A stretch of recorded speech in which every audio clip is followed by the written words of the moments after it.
রোববার ৬ এপ্রিল দুপুরে গুলশানে বিএনপি চেয়ারপারসনের কার্যালয়ে এক সংবাদ সম্মেলনে দলের স্থায়ী কমিটির সদস্য সালাহউদ্দিন আহমেদ বলেন, ভারতের নতুন ওয়াকফ সংশোধন বিল সংখ্যালঘু মুসলমানদের জন্য হুমকি স্বরূপ।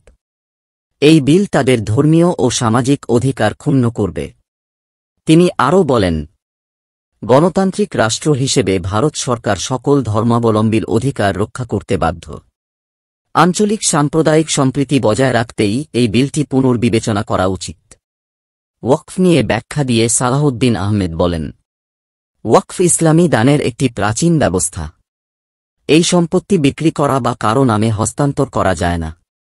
সুতরাং ওয়াকফ বোর্ড পরিচালনা মুসলমানদের দ্বারাই হওয়া উচিত। ওয়াকফ হল ইসলামী শরিয়াহ অনুযায়ী দানকৃত স্থায়ী সম্পত্তি, যা জনকল্যাণে ব্যবহৃত হয়। এর মালিকানা আর কারো কাছে হস্তান্তর করা যায় না। ভারতের মুসলিম সম্প্রদায়ের অনেকেই এই বিলকে তাদের ধর্মীয় ও সামাজিক কাঠামোর ওপর হস্তক্ষেপ হিসেবে দেখছেন। বিএনপির এমন অবস্থান বাংলাদেশ ভারত সম্পর্কের প্রেক্ষাপটেও তাৎপর্যপূর্ণ বলে মনে করছেন বিশ্লেষকরা। এই ইস্যুতে আপনার মতামত কি? নিচে কমেন্টে জানাতে ভুলবেন না। ভিডিওটি ভালো লাগলে লাইক, শেয়ার এবং সাবস্ক্রাইব করে আমাদের পাশে থাকুন।